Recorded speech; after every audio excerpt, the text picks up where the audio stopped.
Voilà, donc à boire et à manger. Hein?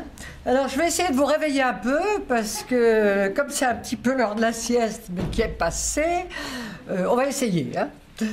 Bon, c'était tellement bien, il fallait le revoir. À boire et à manger. En fait, je pense que vous allez entendre des répétitions, un petit peu, parce que c'est vrai que Patricia Franco, qui s'occupe d'enfants un petit peu comme moi aussi, vous a déjà dit beaucoup de choses. Je vais essayer de rentrer dans le pratique un petit peu plus et un petit peu moins dans la science. En fait, on vous a répété plusieurs fois et je crois qu'il faut insister. Il y a des écueils dans les écrans, mais il y a surtout des atouts aussi dans les écrans. On est dedans, hein, c'est comme les couteaux de cuisine. Les couteaux de cuisine, c'est dangereux, mais les couteaux de cuisine, ça sert beaucoup et on est bien content de les avoir. Donc, on est quand même très content d'avoir ces écrans. Alors, les écueils, les atouts pour améliorer l'alimentation et l'activité physique et assurer les conditions d'un meilleur sommeil. Alors, on va commencer par comprendre pourquoi on a une relation entre la consommation d'écran et puis cette santé qui passe à la fois par l'alimentation et l'activité physique. Il faut rappeler qu'une bonne dose d'activité physique favorise le sommeil. On va en reparler. Une bonne dose de sommeil, on vous l'a déjà dit, régule la prise alimentaire. On sécrète les bonnes hormones pendant le sommeil qui nous aident à réguler la prise alimentaire. La quantité et la qualité des aliments consommés avec pour conséquence une meilleure régulation du poids. Ensuite, une bonne dose de sommeil diminue le risque de diabète. Et le respect des rythmes de sommeil, on en a parlé aussi, diminue le stress. Et le stress est un facteur de comportement alimentaire qui est anarchique, avec de l'anorexie, de la boulimie. Alors pourquoi l'exercice physique favorise le sommeil? Pour différentes raisons qui sont plus ou moins marquées chez les uns et chez les autres. Elle amplifie la courbe de température corporelle et on vous a dit tout à l'heure que cette courbe de température corporelle avait un impact important sur notre chronorégulation veille-sommeil. Donc plus la courbe de température corporelle est creusée, meilleure sera notre régulation de notre courbe aussi de sommeil. Elle augmente la sécrétion des endorphines, l'exercice physique, qui nous aide à être de bonne humeur. Ensuite, l'exercice physique active la masse musculaire et cette activation de la masse musculaire aide à l'augmentation du sommeil lent profond qui est aussi un bon régulateur de fonctions qu'on vous a expliqué tout à l'heure. En particulier, on aide avec le sommeil lent profond la maintenance de notre corps. Ensuite, cet exercice physique optimise la sécrétion de mélatonine. Donc, si vous voulez, il y a une relation croisée, on dira, entre exercice physique et sommeil. L'un régulant l'autre dans le bon sens. Ensuite, on vous l'a dit déjà, donc je passe très vite, il y a des hormones qui affectent directement le comportement alimentaire et qui sont des hormones qui sont liées au sommeil. Pendant le sommeil, on sécrète de la leptine, qui calme l'appétit. Et pendant l'éveil, on sécrète de la gréline, qui stimule l'appétit. On sécrète aussi d'autres hormones, mais c'est les plus représentatives. Ensuite, on a une hormone qui stimule indirectement l'appétit, c'est le cortisol. Le cortisol, je l'appelle l'ami du matin, c'est celui qui nous aide à se lever, il se prépare pendant la nuit, vous a expliqué Claude Gonfrier. Cette sécrétion qui arrive va nous aider à nous lever, c'est le bon stress, on a besoin de se lever, on a envie de dormir, on est dans l'état d'éveil, et le cortisol y participe. Et puis, sa sécrétion augmente, sa sécrétion qui augmente le matin, va diminuer tout au long de la journée. Et cette diminution du cortisol va nous amener petit à petit à dormir. C'est une des façons de s'endormir, c'est diminuer la sécrétion de cortisol. Mais si on a des stress qui sont au mauvais moment, c'est-à-dire au moment de s'endormir après 6 heures du soir, eh bien, on aura des troubles et du sommeil et de l'alimentation. Donc, le stress, par exemple, de la lecture des écrans et du contenu des écrans, on n'a pas beaucoup parlé du contenu, peut amener à des comportements d'anorexie boulimie. Parce que ce contenu des écrans, ça peut être de la violence, ça peut être de l'interaction trop active, et ça peut amener, c'est vrai, à un état d'éveil exagéré. Et pour ceux qui sont sensibles à des troubles du comportement alimentaire, des troubles du comportement alimentaire. Alors, le manque de sommeil et de la prise de poids, donc on vous en a déjà parlé, et ça a été confirmé dans de nombreuses études, des études épidémiologiques longitudinales, c'est-à-dire qu'on observe pendant un temps assez suivi, et là, pendant plus de 3 ans, on observe des populations, et là, c'est des populations d'enfants surtout, et on relie ce sommeil court à effectivement une prise de poids progressive, et ça a été largement démontré. Alors, cette consommation non maîtrisée d'écran, elle va nous entraîner une inactivité physique, donc diminuer les bonnes conditions pour le sommeil. Elle va nous entraîner une incitation à une consommation alimentaire anarchique, et elle va nous entraîner à, on l'a dit, une surconsommation de lumière bleue le soir. Donc c'est la non-maîtrise de l'écran qui est problématique. Alors cette durée, on en a beaucoup parlé. Ce qui est intéressant là, c'est que cette durée par tranche d'âge de consommation de la télévision ou des tablettes a été réalisée par des publicitaires. Eh bien, les publicitaires, ils n'ont qu'une envie, c'est leur métier, c'est qu'on la regarde, cette télévision, c'est qu'on les utilise, ces écrans, c'est qu'on regarde Internet.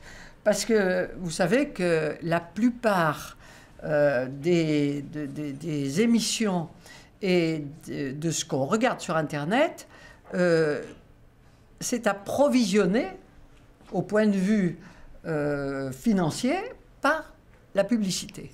Donc, les publicitaires, ils n'ont qu'une envie, c'est que vous regardiez les écrans le plus possible, et à quelques tranches d'âge que ce soit. Donc, ils font des études pour savoir à quelle heure celui-ci regarde la télévision, à quelle heure celui-là regarde la télévision, et pouvoir mettre les publicités adaptées, et qui sont, vous verrez, pas toujours les publicités qu'on voudrait voir.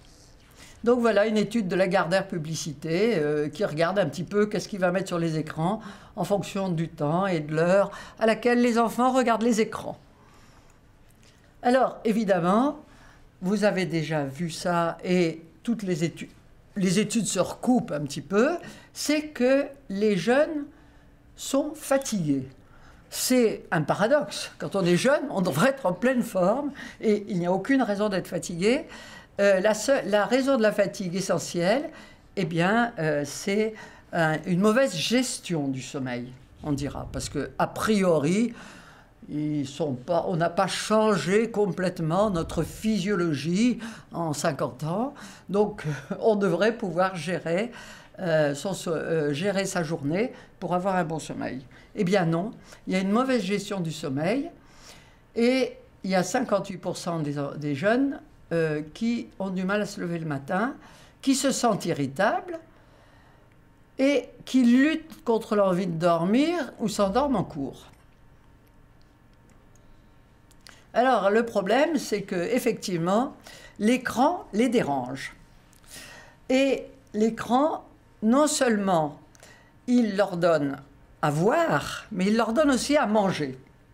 Parce qu'il y a énormément de publicités qui reposent sur des études extrêmement fines pour que, quand vous regardez un écran, et en particulier la télévision, vous soyez incité à consommer, et souvent incité à consommer des nourritures junk food, comme on dit, c'est-à-dire qui sont surtout salées, sucrées et grasses. Alors, le marché des enfants, c'est une manne, ce que je vous disais, pour les industriels, hein, de l'agroalimentaire en particulier. Le marché des enfants les intéresse à triple titre. Un enfant, c'est un consommateur adulte en puissance. Donc, vous allez lui former son goût. Vous allez le fidéliser dans son plus jeune âge et il continuera à avoir les mêmes habitudes de consommation adulte. On a vu ça pour le Coca-Cola, enfin les boissons sucrées. On voit ça aussi pour tout ce qui est des aliments préparés qui sont très salés, très sucrés et qui sont très gras. Ensuite, ce qui est intéressant, c'est qu'on est trop riche. Hein. C'est notre problème. Notre problème, c'est notre richesse. Le pouvoir d'achat des enfants est en constante augmentation. On parle de pauvreté, mais la pauvreté, les pauvres, malheureusement, les pauvres chez nous ont la richesse de pouvoir acheter des junk food qu'on leur propose gentiment d'acheter à la télévision. Et ce pouvoir d'achat, il est en constante augmentation et il possède un pouvoir de prescription important au sein de la famille. C'est-à-dire que l'enfant est un peu roi et il est d'autant plus roi que les parents n'ont pas confiance en eux. Et les parents n'ont pas confiance en eux s'ils ont des niveaux d'études pas très élevés et qu'ils se disent ben, qu'est-ce que je peux faire pour mon petit? Eh ben, je peux toujours lui donner à manger. Je peux peut-être pas lui faire le suivre pour lui faire apprendre ses leçons. Je ne peux peut-être pas faire ceci, faire cela, mais je peux toujours lui donner à manger. Et je lui donne ce qu'il veut, et je lui donne ce qui lui fait plaisir. Donc vous voyez, le cercle vicieux est un petit peu bouclé. Alors ce marché des enfants, il est quand même évalué aux alentours de 40 milliards d'euros. Pouvoir d'achat direct et indirect des 11-25 ans. L'argent de poche augmente et les dépenses alimentaires sont consacrées majoritairement, comme je vous le disais, aux aliments nutritionnellement déséquilibrés. Ainsi, plus de 50% des dépenses des 8-12 ans concernent l'achat de bonbons, de chewing-gum, de confiserie ou de chocolat. Donc, il y a un gros travail de fait et il y a des gens très intelligents qui sont employés par des entreprises qui ont un pouvoir de frappe très important et qui arrivent à faire acheter ce qu'il faudrait, à notre sens, pas acheter pour avoir une alimentation équilibrée. Alors, il y a aussi, et en dernier, le dernier aspect, c'est cette lumière bleue le soir qui perturbe le sommeil et qui pourra avoir un effet direct même sur la prise alimentaire. Alors ça, c'est des choses qui sont dites actuellement. Passer trop de temps devant un écran le soir pour avoir un effet sur le poids, mais pas seulement à cause de la position assise. D'après une recherche, il semblerait que l'exposition à la lumière bleue dans la soirée augmenterait la faim et altérerait le métabolisme. Ça aussi, j'avance à petits pas, parce que je pense qu'une étude ne fait pas le printemps comme une hirondelle, il vaut mieux qu'il y en ait plusieurs. Voilà, donc on voit que cette consommation non maîtrisée, aidée beaucoup par la publicité, est un vrai problème de santé publique. Moi, je suis médecin de santé publique, j'ai fait beaucoup d'épidémiologie, c'est de la santé publique, et vraiment, on est préoccupé par cette non-maîtrise des écrans et par le contenu aussi de ce que regardent les enfants. On ne parle pas de violence là, on est sur l'alimentation, on est sur la consommation trop importante des écrans, mais même quand il s'agit uniquement d'alimentation et d'activité physique, le trop-plein de lecture et de vision d'écran est un problème. Alors, la consommation maîtrisée, il faut revenir sur un aspect plus intéressant et qui est porteur de progrès. C'est vrai, il y a des progrès grâce aux écrans. On l'a vu tout à l'heure, on l'a dit à plusieurs reprises. On arrive à soigner mieux, on arrive à un certain nombre de progrès parce qu'on a des objets connectés et des écrans. Alors ça sert à quoi ces écrans? Ça peut servir à quoi quand c'est bien utilisé? Eh bien ça peut servir à s'informer, déjà, l'information, à apprendre et peut-être même, et on l'espère, à changer son comportement. Alors, à s'informer, on trouve de tout sur Internet, même les bons conseils, puisque j'ai trouvé les conseils de l'INVS, l'Institut national du sommeil et de la vigilance, dont vous avez bien entendu parler. L'enquête qui est, je crois, de l'année dernière, et qui nous donnait des conseils et des recommandations pratiques pour optimiser son déjeuner et son dîner, pour favoriser la vigilance au déjeuner et pour favoriser le sommeil au dîner. Eh bien, on trouve ça sur Internet. Donc, on peut s'informer sur Internet. Et là, c'est un point positif s'il y a une consommation raisonnée. On peut aussi s'informer sur ce qu'on doit proposer, les règles. On se donne des règles. Les règles qu'on doit essayer de suivre quand on est parent pour la conduite à tenir avec les enfants à des âges différents. Ça, c'est des conseils qui sont donnés par un certain monsieur qui s'appelle Serge Tisseron et qui a tout à fait bien intégré des études qui ont été faites soit par l'Académie des sciences françaises, soit par l'Académie de médecine américaine, et enfin par un certain nombre de gens tout à fait compétents. Et il a résumé ça dans ce tableau, 3, 6, 9, 12. Avant 3 ans, l'enfant a besoin de construire ses repères spatiaux et temporels. Pas de télévision avant 3 ans. On vous a expliqué que ça les rendait stupides. Hein, ça diminuait leur QI de regarder des télévisions sans interconnexion directe avec une personne. De 3 à 6 ans, l'enfant a besoin de découvrir toutes ses possibilités sensorielles et manuelles. Donc, on ne doit pas lui donner de console de jeu personnelle avant 6 ans parce qu'il a besoin d'une interaction personnelle avec les objets et non pas via une console. De 6 à 9 ans, l'enfant a besoin de découvrir les règles du jeu social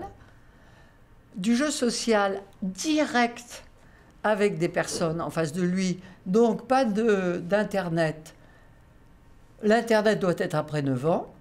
De 9 à 12 ans, l'enfant a besoin d'explorer la complexité du monde et il a besoin de l'explorer de façon directe avec des personnes vivantes. Et c'est pour ça qu'on ne lui proposera pas des réseaux sociaux avant 12 ans. Et après 12 ans, c'est un petit peu différent. On s'affranchit un petit peu des repères familiaux, on va regarder plus ailleurs, et à ce moment-là, effectivement, on découvre aussi l'Internet. Donc voilà ce qu'on trouve à la télévision et qui vous aide à vous donner des règles simples. C'est des règles, donc il y a toujours des exceptions aux règles, vous savez, mais ça donne des repères qui aident les parents dans leur façon de proposer à quel moment il faut proposer quel type d'écran à quel âge. Qu'est-ce qu'on trouve aussi qui vous aide? Alors, on trouve qui vous aide ou qui ne vous aide pas d'ailleurs. On trouve un marché des technologies de santé connectées très important sur Internet. Effectivement, il est destiné à la vente et à capter des clients. et on essaye de capter des clients le plus jeunes possible, parce que comme je vous ai expliqué tout à l'heure, c'est comme pour la nourriture et la junk food, plus les clients sont captés jeunes, plus on a des chances de les garder. Parce qu'ils ont pris l'habitude, c'est comme les séries télévisées, vous savez, on était bercé par des séries télévisées, et après c'est devenu le bébé dont on se rappelle, le petit, si vous voulez, le doudou dont on a été bercé est très important. Donc le marché est très important, le marché des objets et des technologies de santé connectée, parce qu'on essaye de vous accrocher au plus jeune âge. Alors, il y a des concours aussi de e-nutrition. Hein. Vous voyez que ça, c'est des concours pour des jeunes ou des jeunes entreprises du net. C'est-à-dire qu'on va essayer de booster ces projets au croisement des nouvelles technologies et de la nutrition. Et vous avez la chambre de commerce, etc., qui effectivement essaye de lancer des projets de jeunes sur ce qui marche. Ce qui marche, effectivement, c'est la nutrition. Les programmes, tout ce qu'on trouve sur Internet de programmes de nutrition marche à merveille. Et les jeunes pousses de technologie de l'Internet essayent de se mettre sur ce marché-là. Qu'est-ce qu'on va proposer? Quel est si vous voulez, un petit peu le régime miracle qui va arriver? Là, c'est le côté négatif. Mais le côté positif, ça peut être aussi un bon programme d'aide à proposer une alimentation équilibrée. Donc vous avez l'aspect effectivement négatif, mais aussi l'aspect positif. Vous allez avoir des programmes qui vont vous aider à équilibrer votre alimentation. Alors, comment on va reconnaître le bon grain de livret, comme on dit? Comment on va reconnaître le bon programme? Parce qu'il y a tellement de choses, il y a tellement de difficultés à choisir les bons programmes qu'on cherche des certifications de bons programmes. Alors, en santé, il y a une certification de bons programmes avec un engagement de ceux qui créent des programmes de respecter certaines règles. C'est contrôlé par le canton de Genève et par des gens assez compétents qui se sont engagés par le Own Code, c'est Honest Code, ça veut dire, qui se sont engagés à suivre un certain nombre de règles et qui sont contrôlées de temps en temps pour savoir si ces règles sont respectées. Alors ces règles, c'est indiquer la qualification des rédacteurs du site, par exemple, d'un site ou d'un programme qui est lancé sur Internet. La deuxième chose, c'est compléter et non remplacer la relation médecin-patient. C'est-à-dire que quand on est sur Internet, on n'est pas à une consultation et on ne propose pas des consultations sans certaines règles. Hein, vous avez quand même, pour le moment, un marché du docteur pas très contrôlé sur Internet. Donc, il s'engage là à compléter et non remplacer la relation patient-médecin. Il s'engage aussi à la confidentialité. C'est préserver la confidentialité des informations personnelles soumises par les visiteurs du site.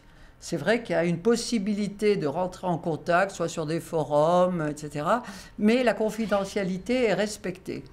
Il s'engage aussi à citer la source ou les sources des informations publiées et d'en dater les pages. C'est-à-dire que c'est une information qui date de 1980, elle est datée 1980. Ensuite, il justifie toute affirmation sur les bienfaits ou les inconvénients de produits ou de traitements. Il s'engage à un certain professionnalisme, rendre l'information la plus accessible possible, identifier le webmestre et fournir une adresse de contact. Et la transparence du financement et l'honnêteté dans la publicité, s'il y a, et la politique éditoriale. Donc, si vous avez des sites qui sont certifiés on code, vous avez quand même une petite chance, les sites d'information, hein, aux patients directement, enfin au public direct. Ensuite, apprendre. Apprendre, on a des liens utiles et des choix judicieux. Alors justement, ces sites que je vous cite sont certifiés. D'abord, il y a l'Institut national pour l'éducation à la santé, qui est un site du gouvernement. Vous avez à l'intérieur de ce site l'ICAPS, qui est un style d'intervention dans les collèges sur l'activité physique et sportive, par exemple, avec le professeur Chantal Simon, qui en est responsable. Je vous donne un exemple, hein, mais dans l'INPES, il y a beaucoup de choses. Vous avez un autre site qu'on connaît très bien qui s'appelle Morphée, et ce site aussi est certifié on code, et vous avez énormément de renseignements et sur beaucoup de choses qui concernent le sommeil et des indications sur ce qu'on peut d'ailleurs proposer aux jeunes. Et vous avez les centres de documentation pédagogique, qu'ils soient nationaux ou régionaux. Alors pour changer son comportement, par exemple, il y a une appli du réseau Morphée pour les adolescents. Donc vous voyez qu'on propose aux adolescents, par un site tout à fait certifié, une application, Mon Coach Sommeil, qui va aider l'adolescent à gérer son temps de sommeil et à gérer sa journée pour son plus grand bien et sa meilleure santé. Donc c'est donc une appli qui va l'aider à gérer son sommeil. Vous avez à la gare de la Pardieu, par exemple, là, les gares sont certifiées pour les trains, mais pas pour le sommeil. Mais enfin, quand même, on pédale pour recharger son portable. Donc, vous joignez le fait de recharger avec l'exercice physique. Et ça s'est pas mal répandu dans les gares françaises, en tout cas. Et c'est moi qui ai pris cette photo. Ben, il y avait des jeunes qui étaient là. Je n'ai pas été les chercher. Ce n'est pas un montage publicitaire. Ils étaient là. Vous avez quand même, alors là c'est une étude scientifique avec une méthodologie qui est correcte et qui montre quand même que près d'un tiers des adolescents ont changé leurs habitudes de santé suite à une recherche en ligne, bien sûr une recherche en ligne qui a été organisée par l'école et qui a eu une suite éducative. Et il y a eu, on a mesuré si ces jeunes, ces teenagers, avaient changé leur habitude alimentaire. Je pense que c'était des habitudes, pas seulement alimentaires, des habitudes de santé. Et on a prouvé que cette recherche en ligne et l'aide éducative qu'ils avaient reçue à la suite leur avaient permis réellement de changer certaines habitudes. Donc, pas de désespoir. Et c'est vrai que ce qui est important aussi, c'est les repas structurés, d'autant plus légers que la nuit approche. C'est ça qu'on leur apprenait dans leur recherche en ligne. Hein, plus la journée avance, moins je mange, et ça aide au sommeil.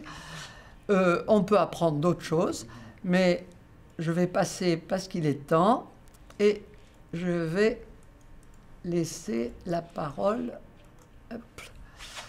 à la salle.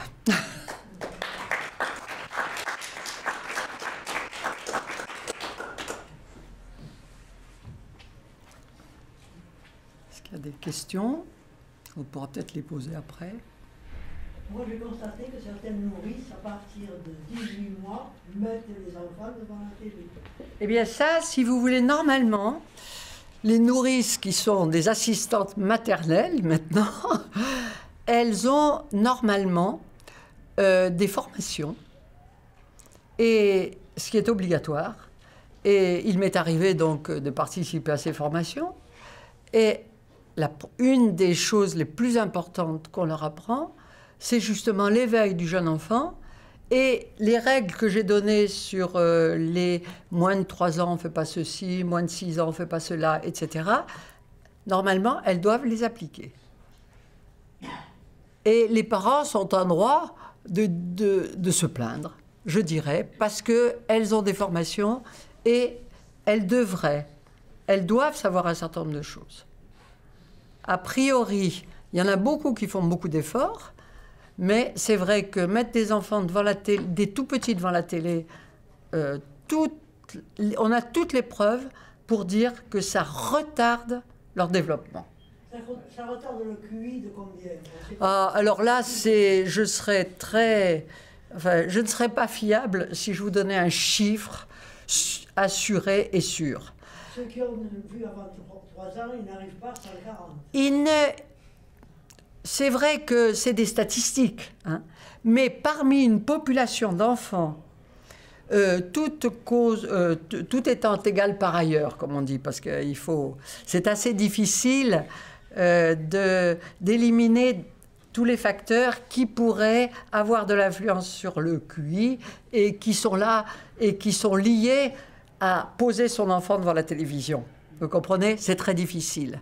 Mais il faudrait aussi faire plus d'études, mais certaines études montrent que mettre un enfant très tôt devant la télévision, ça retarde ou parfois ça diminue le QI à l'arrivée.